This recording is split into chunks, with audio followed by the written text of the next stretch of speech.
Om Sadashiva Samarambam Shankaracharya Madhyamam Asmadacharya Paryantam Vande Guru Paramparam Vishvaro Guratmeti Murtibeda Vibhagine Vyomabda Vyapta Dehaya Dakshinamurtaye Namaha Sava Vedanta Sedanta Gocharam Tamagocharam Govindam Paramanandam Satguru Pranatoshimaham Om Om Shanti Shanti Shantiam Namastê. Retornando aqui, nós estamos vendo este verso, né? No qual tem ação e na inação, e a inação na ação, só da onde vem a inação e da onde vem a ação, né? Aí o Swami entra com esse comentário a respeito de todo o Jivatma, todo o indivíduo, consiste de... Ele fala como duas personalidades, ou duas partes, em uma única personalidade. Isso agora é mais claramente colocado, essa história de personalidade. Nós temos, na personalidade humana, né, nós temos dois fatores, dois aspectos, né? Um é o espírito e o outro é a matéria. O que é a matéria? A matéria é o complexo corpo-mente, porque matéria sutil também é energia grossificada, é sutilizada, né? E a matéria densa é também energia. Ambas são energias, né? Como agora eu fiz confusão. A matéria sutil, né? O corpo sutil é matéria sutilizada, né? E o corpo denso é energia grossificada. Em outras palavras, tudo é energia, né? Então, nós temos dois aspectos, matéria e energia e o espírito, que é a consciência, que é Satchitananda, né? Então, na personalidade de todos nós temos esses dois aspectos, espírito e matéria, né? E quando nós nos identificamos com a matéria, nós dizemos, não, eu sou o karta, o fazedor e o experimentador das ações e seus resultados, né? Mas quando eu me identifico como a consciência que não faz nada, né, eu posso dizer, não, esta personalidade aqui, né, assumiu e reivindicou a sua natureza superior de tal modo que eu experimento o mundo, né, com equanimidade, eu experimento o mundo mais ou menos com o senso do testemunha, né, que não está amarrado aos resultados, né? Então, é como se nós tivéssemos uma personalidade que pode ser bem definida em nossa natureza superior ou em nossa natureza inferior, né? Uma é uma personalidade totalmente identificada com o complexo corpo-mente, que é a nossa natureza anátma. Anátma significa, né, aquilo que não é real, né? Mas uma aparência. E a outra é a minha natureza Atma, né? Que é a consciência. A consciência, ela permeia o complexo corpo-mente e, por causa da consciência, o complexo corpo-mente se torna um ser senciente. Eu escrevi um satsanga ontem de noite no Facebook sobre isso. A pergunta do Eduardo era sobre isso. E eu expliquei essa situação. O complexo corpo-mente é matéria, é uma matéria sutil, porque o corpo sutil ele é configurado por muitas, são as partes atívicas dos 5 elementos, né, que vêm a constituir este corpo sutil, né? Então, este corpo sutil ele tem muita, né, a influência de Sattva Guna, mas ainda assim, o corpo sutil é o quê? É inerte, é matéria inerte, não é um ser senciente. Então, o que é o ser senciente, né? O complexo corpo-mente, ele não é realmente um ser senciente, mas o ahankara, que é o reflexo da consciência, este sim é um ser consciente. E quando este ahankara, o ego, ele está identificado com esta configuração física, mental, emocional, né, a gente diz que ele está identificado com a sua natureza inferior. Por quê? Este Ahamkara, em realidade, ele possui esta natureza inferior, essa natureza anátima, que são os atributos e características deste complexo corpo-mente, que é único em relação aos outros, ele possui essa natureza, né, que são os atributos e qualidades, mas ele possui também uma natureza superior, que é a carta, e é simplesmente a única realidade. É não dual, né? É a mesma, é a única realidade. Então, nós temos esses dois aspectos da nossa personalidade, né? Uma é a nossa real natureza e a outra é a natureza do corpo-mente, que é a consciência colorida pelas gunas, pelas energias de Maya e Shwara, que vão colorir este reflexo da consciência com características, qualidades e qualificações. Tá? Então, nós temos esses dois aspectos na nossa personalidade humana. Né? Então, a mesma personalidade, ela pode estar totalmente cega a respeito de sua real natureza, de sua real identidade, ou ela pode estar totalmente consciente, né, e identificada com a sua real identidade, e este indivíduo identificado com a sua natureza superior, ele é uma personalidade sábia. Era isso que eu queria dizer como síntese. É uma personalidade, mas uma personalidade sábia, porque ela está identificada com o seu espírito, com Satchitananda, que é a sua real natureza. Assim como uma lâmpada, e aí nós entraríamos na analogia da lâmpada. A lâmpada dos velhos tempos, ela tinha uma construção física e tinha uma construção sutil, que é um filamentozinho muito sutil. Vocês lembram? Vocês talvez sejam muito jovens. Nos dias de hoje, eu acho que a gente não consegue mais comprar aquelas lâmpadas.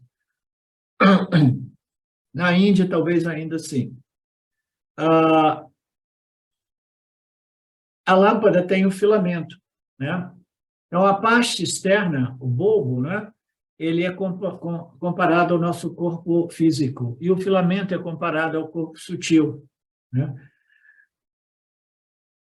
O corpo denso e o corpo sutil estão juntos. O corpo, neste caso, o filamento, ele existe dentro, né? A parte integrante existe dentro do corpo físico da lâmpada, o bulbo, né?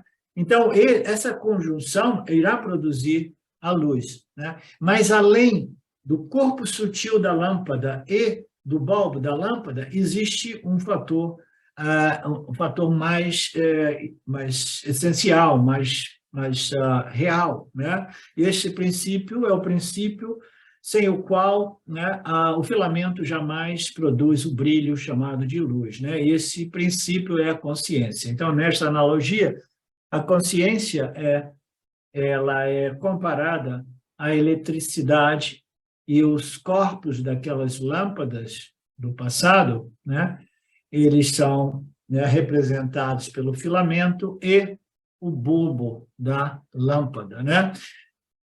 Do mesmo modo, de acordo com Vedanta, né, nós temos os dois corpos e a consciência, que é o princípio invisível, exatamente como a eletricidade, mas que, como num passe de mágica, este princípio invisível, que dizem alguns entendidos, que ninguém compreende realmente o que seja eletricidade, né? Esse princípio invisível, ele, de qualquer modo, ele atravessa o filamento, de qualquer modo, ele atravessa o corpo sutil e produz um brilho. Este brilho no corpo sutil do complexo corpo-mente é chamado de Ahamkara, ego ou consciência refletida, né? Então, nós temos este brilho que é o Ahamkara, né? E a eletricidade é um princípio independente. A eletricidade, tal qual a consciência, ela é um princípio livre e independente. O que significa isso? O corpo morreu, o brilho do Ahamkara não existe, o Ahamkara morre junto com o corpo, né? Porque não existe mais o aparato refletor, mas a consciência permanece intacta. Do mesmo modo, a eletricidade permanece intacta, né? Se a lâmpada, se o filamento quebrar, ou se a lâmpada quebrar, quase sempre, quando a lâmpada quebrava o filamento, mas muitas vezes um tombinho, o filamento era muito sutil, quebrava o filamento. Então, são analogias que nos ajudam a compreender aquilo que nós somos como construção corpo-mente. Mas aquilo que nós somos como construção corpo-mente é abençoada, entre aspas, pelo princípio eletricidade, que é o quê?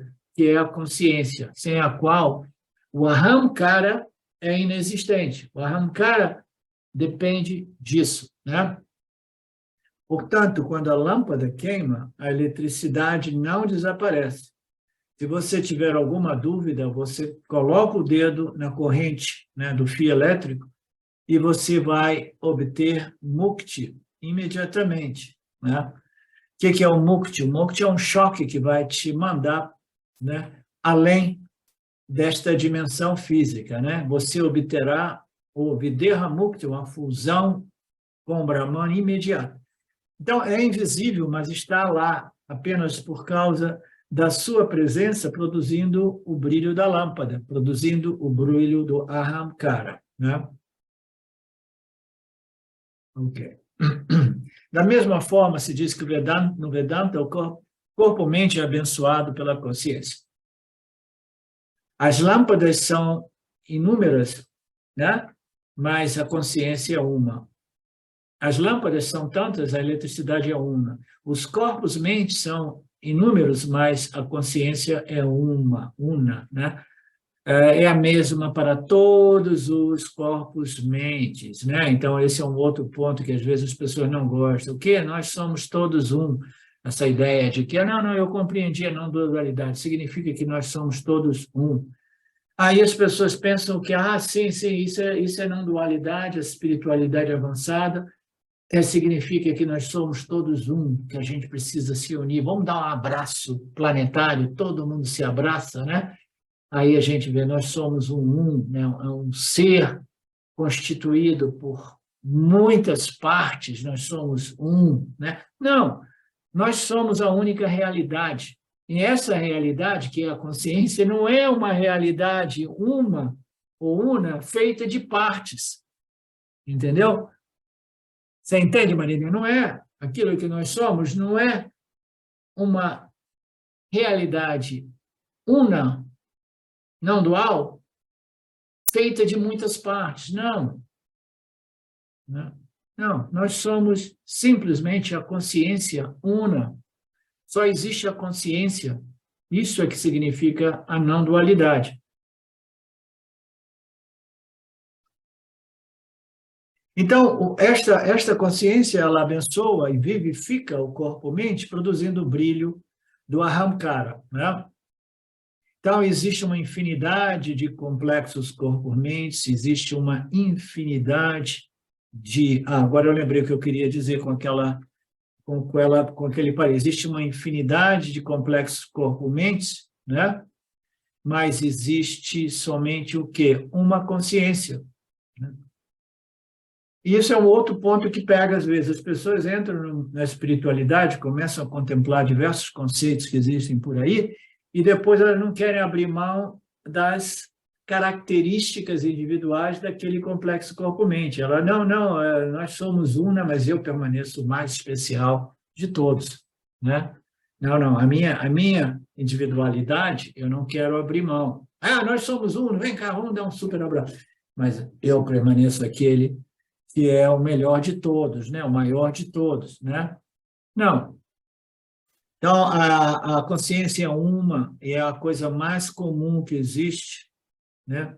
Como dizia, ou dizia, não sei se ele ainda diz isso, James Swartz. Ela é simples, comum, ordinária, porque só existe ela, né? Ok. Não pense que sempre que o poder vai, a consciência também vai, que é energia. O poder aqui é power, energia, tá, Martelo? Não pense que se a eletricidade, ou se a consciência, né, a eletricidade, o brilho, né, vai, a consciência também vai, né?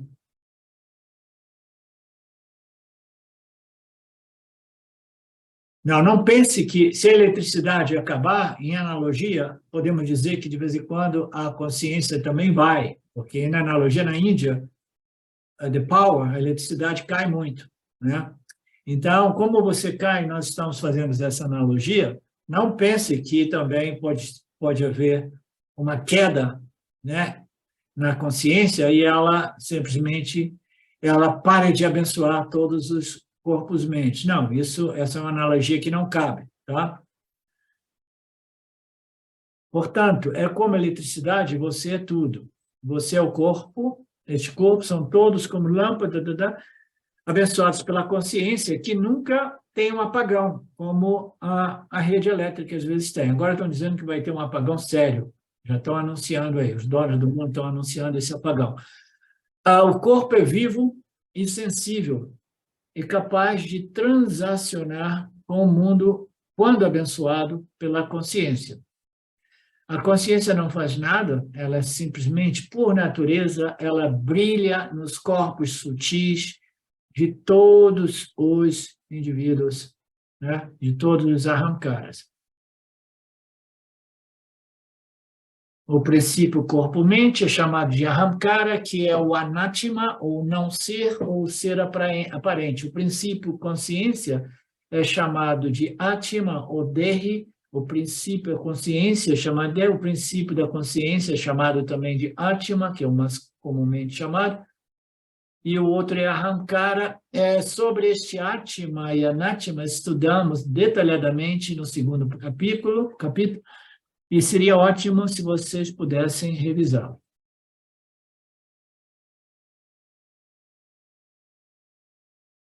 Então, vimos que Atma e Anatma, Atma é um, Anatma são muitos, assim como a eletricidade é uma e as lâmpadas são muitos. Este Atma, ele pervade e permeia tudo, pervade, permeia, penetra tudo, enquanto Anatma, ele é limitado, né? O que limita os anátmas? Né? O que limita os anátmas?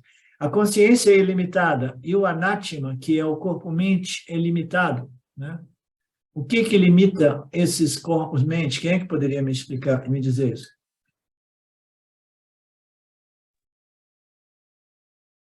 A temporalidade,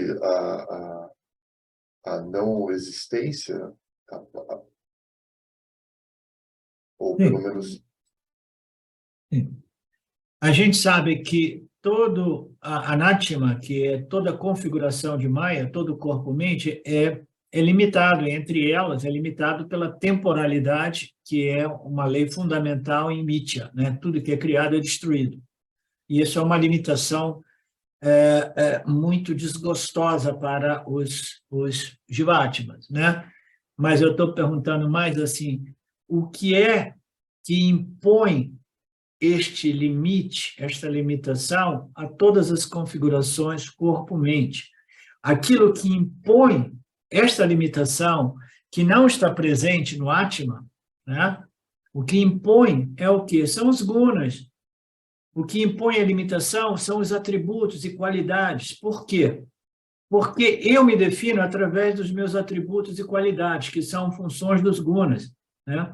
Então, eu sou o que eu estou feliz ou não feliz com aquilo que eu sou, em minha natureza aparente ou secundária, mas eu sou limitado. Por quê? Porque os atributos que me limitam, os atributos que me caracterizam, me limitam, porque se eu sou isso, eu não posso ser o resto.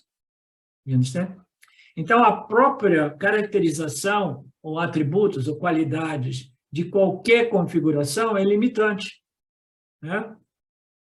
Como nos dias de hoje, a gente fala assim, por que eu vou me limitar? Eu vou dizer que eu sou homem. Não, eu não sou homem, não sou mulher, eu sou tudo, qualquer coisa que eu queira, né? Então, tudo bem, então seja um cavalo, seja um burro, né? Seja um urubu, né? Então, tudo aquilo que nos caracteriza é limitante. Eu digo que se eu sou um homem, eu não posso ser uma mulher. E aí? Estou limitado, né? Então, a única saída de tudo isso é dizer, não, eu sou Atman, eu sou eletricidade, eu sou consciência, e eu apareço, né, limitado por diversas configurações de Maya e Ishvara, que me limitavam até que eu tenha compreendido a minha real natureza, e esta personalidade sábia já não se sente limitada como antes. Então, nós vimos 5 ou 6 diferenças entre o Atman e o Anatman. Um é eterno, o outro é transitório. Um é uno e o outro é muitos, né? Um é nirguna, sem nenhuma qualidade ou atributo, né? Sem nenhum guna se colorindo, né? E o outro é saguna, é um produto dos gunas que produzem qualidades e atributos. Um é livre da ação e o outro é cheio de ação. Um é imutável, o outro é mutável. Existem todas essas diferenças que são bons apontamentos, né, para a gente compreender os 2 aspectos da nossa experiência humana, dos 2 aspectos da nossa personalidade, né? E aí a gente precisa escolher, né? Se eu escolho a minha natureza primária, eu não cancelo a minha natureza secundária. Eu simplesmente a torno mais sábia, ok? Por ter escolhido a minha real natureza no Atman, no ser, né? Eu torno a minha natureza secundária mais sábia. E por que a minha natureza secundária se torna mais sábia na medida que eu compreendo, realizo e reivindico a minha natureza real, superior? Né? Por quê? Porque a minha natureza secundária ela já não é movida por aquela ignorância cósmica que me compele a tentar controlar o campo das experiências, né, e atrair somente Puni e evitar Papa. Então, todo esse jogo de desejos e aversões que a gente continua nutrindo, né, eles encerram quando você assume e reivindica a sua natureza superior, sem cancelar a sua personalidade inferior. A sua personalidade inferior se tornou mais sábia. Por quê? Compreendendo que Purnatva, que a plenitude só é possível no reconhecimento da minha natureza real, né? Primordial, superior, né? E que eu sempre fui e sempre serei pura, então a minha natureza inferior vai parar de correr o tempo todo tentando obter a plenitude através do ganho dos objetos de experiência e de conhecimento, né? Então, o benefício é enorme, o valor utilitário é enorme enquanto encarnado. E depois de encarnado, como eu estava abordando no início dessa classe de hoje, qual é o valor utilitário de não voltar mais? Não se preocupe, Marcelo, se você quer voltar, o sistema te manda de volta. Quer você queira, no último momento, mudar de ideia. Não, você já preencheu todos os formulários, você quer voltar, e agora, só porque você ouviu uma aula de Vedanta, você não quer mais voltar? Não é assim que funciona. Só por esporte agora só por lila. Você pode voltar como um avatar, né, Marcelo?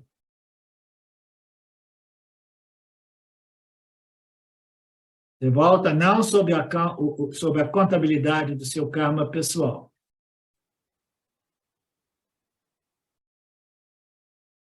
Onde é que eu estou?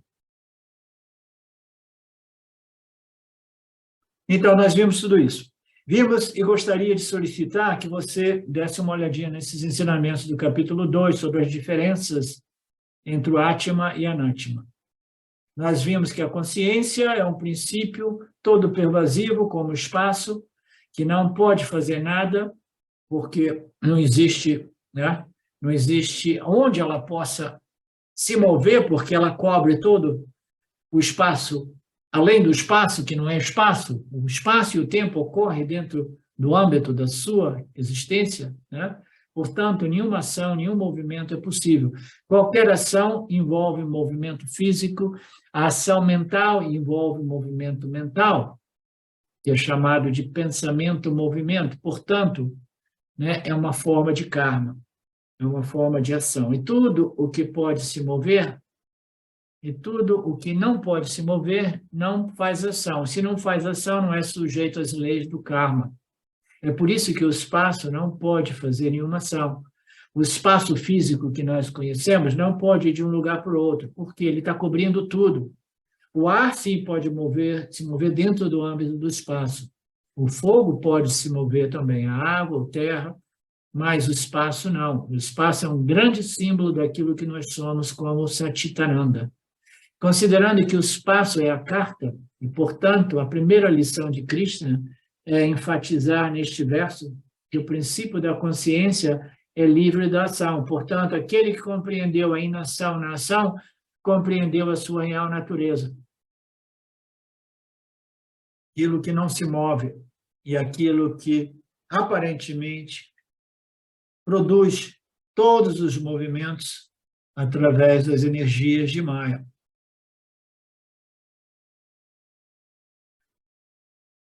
Na verdade, o princípio consciência não precisa renunciar ao karma. Ah, não, eu estou fazendo tudo isso para renunciar ao karma, né?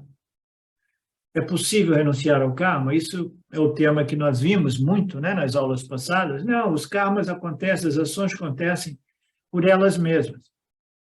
Então, o que é o sannyasi? É aquele que renunciou. Renunciou o quê? Né? Ele renunciou à identificação com o ahamkara. Ele está fazendo um esforço para renunciar àquela identificação. E ele está dedicando muito tempo para contemplação, estudo e reflexão, e menos tempo para agir e interagir com o mundo. Mas, ainda assim, ele não pode renunciar à sua natureza como o agente que interage e age, né? Mesmo reduzindo as minhas ações. Eu sou o princípio consciência, e eu não preciso renunciar ao karma, muito embora a minha real natureza como consciência seja livre da ação. E aí a gente precisa compreender essas aparentes contradições, né? Somente é possível, na medida que nós compreendemos claramente e firmemente Satya e Mithya, e compreender que Satya pervade Mithya. Satya, né, a consciência, permeia, pervade o corpo sutil, que, por sua vez, permeia e pervade o corpo físico, dinamizando, né, e movendo este corpo físico. Não precisa renunciar ao karma. Na verdade, a consciência nunca renuncia ao karma. Parece que deveríamos renunciar, não. A gente renuncia à identificação com a gente que faz karma. Eu não posso renunciar ao karma. Ah, mas você é consciência, você... Não, eu nunca fiz karma. Mas como você está dizendo isso, cara? Você falou que você não precisa renunciar, agora você está dizendo que você nunca fez karma. A minha natureza Atma nunca fez karma e nunca vai fazer. A minha natureza Atma, ela foi desenhada para fazer, e eu posso reduzir as minhas ações de modo que eu possa ter mais tempo para o quê? Para contemplação, estudo e contemplação. Suponha que eu diga que eu renunciei a muito dinheiro, eu renunciei a 10 acres de terra, né? Na aula passada, nós tivemos um comentário sobre isso, né? Eu estava explicando, a gente não pode renunciar àquilo que a gente não tem. Eu renunciei todo o dinheiro, eu renunciei às minhas ações. Então, tudo bem, quantas ações você estava envolvida? Nenhuma, então você não renunciou em nada. Quanto dinheiro você doou? Nenhum, porque eu não tinha nenhum dinheiro. Então, você não renunciou ao dinheiro, né? Ah, você renunciou às suas propriedades privadas? Sim, renunciei. Como assim? Você doou para quem? Qual instituição? Não, eu nunca tive uma propriedade privada. Então, você não renunciou a nada. Não?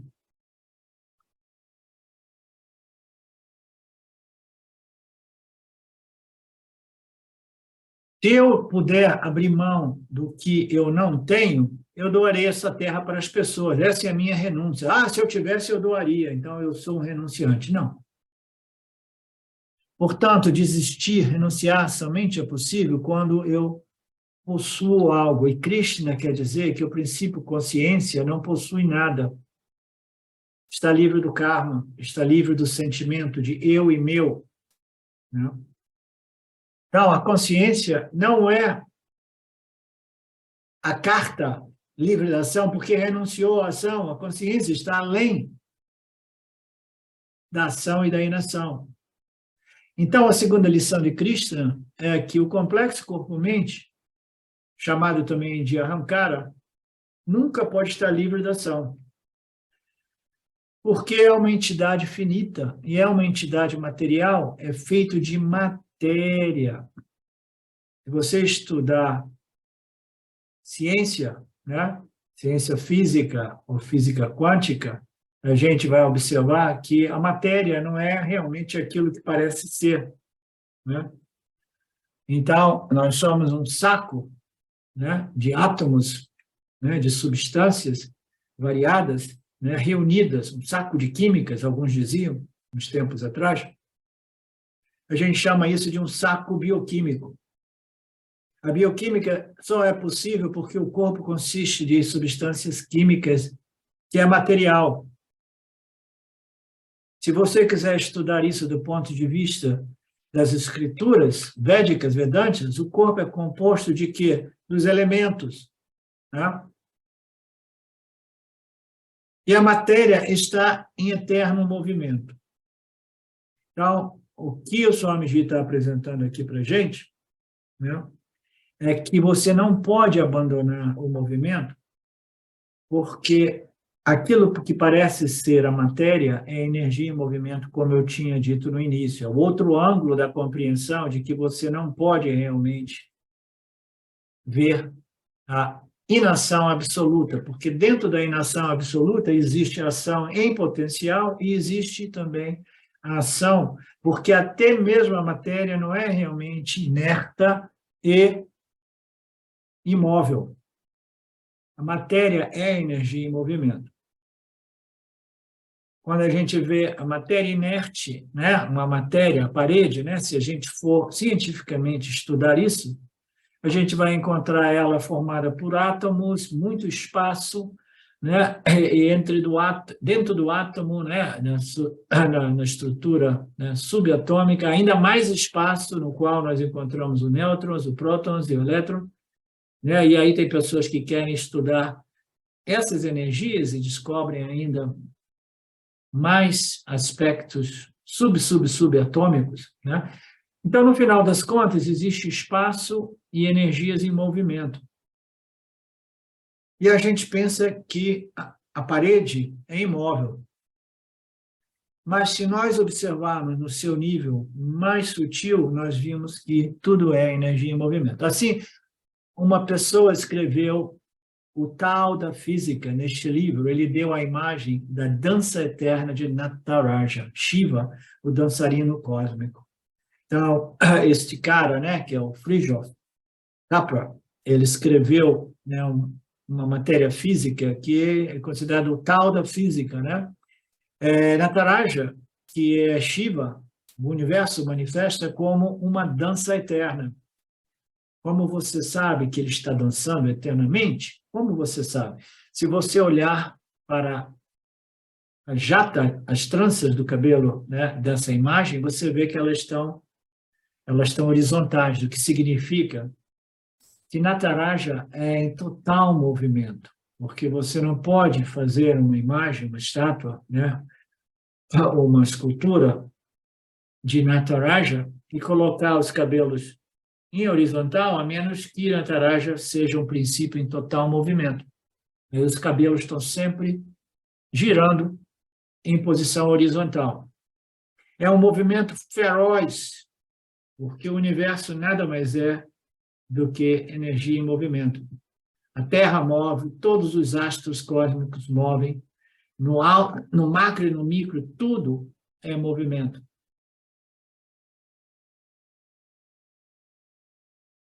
É um estudo maravilhoso, feito por um ocidental, mas ele já era influenciado pelo ensinamento védico. Portanto, Vedântico, você pega esse menor átomo e ele está em movimento perpétuo, exatamente como Nataraja. Você pega a maior galáxia e a própria Terra, na qual nós vivemos, e tudo está se movendo em grande velocidade, né? 1.000 milhas por hora, se movendo ao redor do Sol, etc., né? Toda a galáxia está se movendo, novamente, milhões de milhas por hora, ou algo assim. Portanto, no nível do Anátema, o movimento nunca pode parar. Então, tudo está eternamente em movimento. E quando você vê que a Anátema, o corpo-mente, está em repouso, mesmo naquele momento, tudo também está em movimento. Tanto do ponto de vista microcósmico, né, quanto do ponto de vista do corpo causal, que é movimento em potencial, movimento em semente.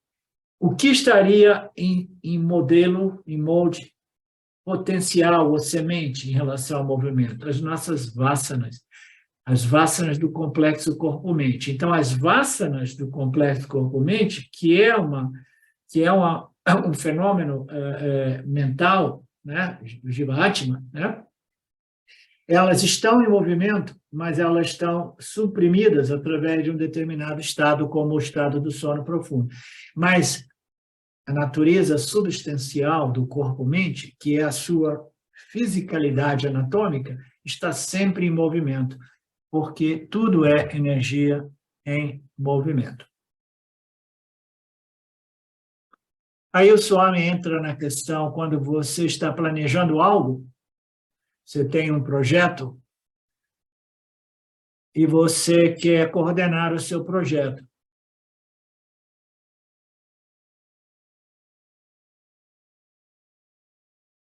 Aí ele faz uma brincadeira, uma analogia, dizendo que você tem um projeto de mandar os seus filhos da Índia para os Estados Unidos. E eles precisam de obter um visto, o visto é difícil. Portanto, os indianos, os familiares, vão correndo para os swamis, os nossos gurujis, pedindo, por favor, abençoe meu filho, porque ele precisa ir para a América. Né? Um pouco de punha para ele, faça umas preces, faça uns pujas importantes, né? Então, todo mundo fica inquieto, agitado, e depois o filho passa, obtém o visto e vai para a América.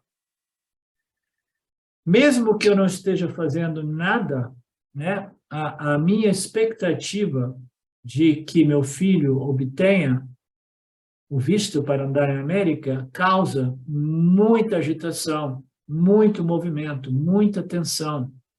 Então, esta agitação permanece lá, em forma de quê? Pré-ocupação, pré-ação. Krishna quer dizer que no nível do Anátema, o karma não pode ser abandonado, ele existe manifesto, né?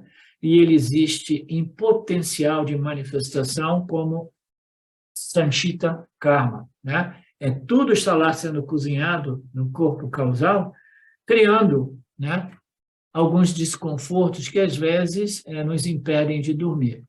O karma jamais pode ou precisa ser abandonado, ele precisa ser compreendido. Portanto, o que é a sabedoria? Aceite as ações, porque elas são inerentes à sua natureza corpo-mente, à sua natureza Anátema. Nunca tente escapar ou cancelar, né, a sua natureza Karta, né, a sua natureza Bhokta, aquele que age e experimenta os resultados. Nunca procure cancelar, porque ela pertence a Ishvara. E assuma a falta de ação, o descanso permanente no nível do Atma, né? Então, do nível do Anátema, eu aceito as ações, aceito, né, a minha natureza, Karta e Bhokta, mas a nível do Atma, eu aceito e abraço com grande satisfação e descanso permanentemente na minha natureza Akarta, que é a natureza do Atma. Eu permaneço descansando como o quê? A testemunha experiencial que testemunha o agente, o Jiva Atma, o Ahankara, o complexo corpo-mente, né, agindo, né, ou interagindo com o mundo. Eu percebo, eu testemunho este agente interagindo com o seu campo, com o seu meio ambiente, e eu permaneço descansando em minha real identidade a nível de Atma, né? Eu estou sempre em paz. Que tipo de paz é essa? É uma paz decorrente da compreensão de que a minha real natureza e identidade é livre de ação e de resultados, é livre do karma. Se eu sou livre de resultados, de ações e de ação, então as experiências, elas não me tocam, né? As experiências são resultados de ações. A ação por si já traz consigo uma experiência, e mais tarde existem repercussões derivadas dessas ações. Tudo isso afeta o quê? Afeta o Ahankara. Mas eu estou sempre em repouso, em paz, né? No nível do Atma, né? O tempo todo, né? Esta sabedoria é chamada de Jnana Karma Sannyasa, né? A definição do Jnana Karma Sannyasa é liberação apesar das interações com o mundo, né? Conhecimento da ação e renúncia da identidade como fazedor. Eu fiz algumas edições, depois eu vou passar tudo isso imediatamente para você hoje, tá, Marcelo? Caso você queira ver.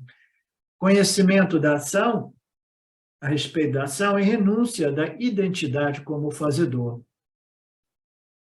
Esta é a sabedoria chamada Jnana Karma Sannyasa. Sannyasi é renúncia, aquele que renunciou. Jnana é conhecimento. Eu tenho conhecimento, né, que a respeito da minha natureza, a carta livre da ação, que me permite, né, exercer os meus papéis e as minhas ações como complexo corpo-mente, embora eu esteja absolutamente livre da identidade com o fazedor e o experimentador. Esta é a ideia que Krishna quer transmitir neste verso,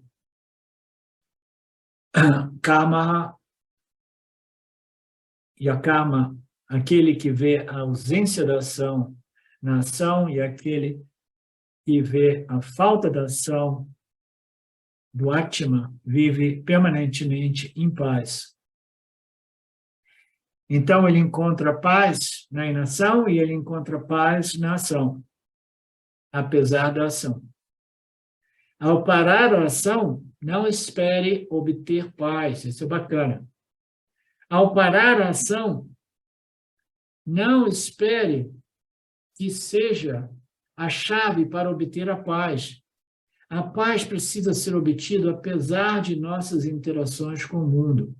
Ah, não. As ações produzem resultados e os resultados vão sempre, né, impactar a minha mente e eu não vou conseguir obter paz. Por quê? Porque eu quero o que eu quero, de modo que eu quero, e eu faço ações para obter experiências favoráveis, mas ainda assim eu não consigo controlar as minhas experiências, né? Então, vou parar de ação. Por quê? Se eu não colocar nenhuma ação, eu não vou ter resultados de ações, aí eu posso viver em paz, né? E o Swami diz assim, não caia nesta cilada, não pense que ao parar as ações, vocês encontrarão a paz que vocês estão buscando, a satisfação que vocês estão buscando. Por quê? Porque parar a ação não produz essa paz e esta satisfação, essa equanimidade. Ela vai somente, né, fazer de mim uma pessoa que se recusa a interagir com o campo. E do mesmo modo que nós pecamos através de ações indevidas, nós também pecamos através da inação indevida. O que eu estou querendo dizer? Existe momento para tudo. Existe um momento para a ação, existe um momento para a inação indevida, mas também existe um momento para a inação devida, né? Existe um momento que eu quero me recolher no meu espaço, permanecer livre de interação com o campo, porque eu quero fazer o meu Nididhyasana, por exemplo, né? Então, existe lugar para tudo, mas não pense que parar de agir produz a paz. Não. Não é uma equação linear. Aí o Swami apresenta algumas piadinhas. Ele diz, como muitas pessoas vêm me dizer, Swamiji, eu não estou tendo tempo para vir para as aulas do Gita, né? As pessoas dizem, de vez em quando eu falo com algumas pessoas do Veda, não, eu estou sem tempo, mas depois eu vou conseguir tempo. E aqui eles vão para o Swamiji e dizem assim, eu não tenho tempo, não estou conseguindo vir, né? Mas eu estou com algumas pendências, as pessoas em português, não, eu estou com algumas pendências, quando eu resolver as pendências eu vou. Eu estou com algumas pendências, entre elas, o último filho, né, que ele ainda não acabou a faculdade, depois eu vou mandar ele para os Estados Unidos para ganhar dinheiro e mandar dinheiro para a gente, né? Portanto, eu não tenho tempo para assistir às suas aulas do Gita. Mas não se preocupe. Depois que meu filho for para os Estados Unidos, né, eu volto para as aulas. Mas quando eles acabam com toda a problemática, todas as pendências, ainda assim eles são incapazes de voltar para as aulas. Nem mesmo aquelas, né, aulas, como se diz, não frequentes, but infrequentes, aquelas aulas esporádicas que eles participam, nem aquelas. Agora não tem mais filho, não tem mais pendência, não tem mais nada. O que a pessoa faz? Agora a pessoa se perde de vez no samsara. Que não existe nem mais papéis como educador dos meus filhos, né? Agora eu quero viajar pelo mundo, né? Tenho uma lista de desejos, eu quero viajar pelos 4 cantos do mundo. Então, agora a pessoa não tem mais tempo para nada, os filhos foram educados, a aposentadoria chegou, né? Eu tinha mais tempo antes. Agora, né, eu virei realmente um samsari profissional. Portanto, não há como esperar o mar ficar sem ondas para dar um mergulho nele. Sempre pensamos que todas as pendências vão acabar, e depois disso, um dia virá que eu irei me dedicar ao meu Nididhyasana de forma realmente séria e constante, né? E frequente. Então é isso. A gente para por aqui, Marcelo. E a gente volta amanhã. Alguma coisa da parte de vocês? Om Purnamada Purnamidam Purnamudachyate Purnasya Purnamadaya Purnamevavashishate Om Shanti Shanti Shanti. Namastê. Obrigado a todos vocês, meus queridos do Vedanta Brasil.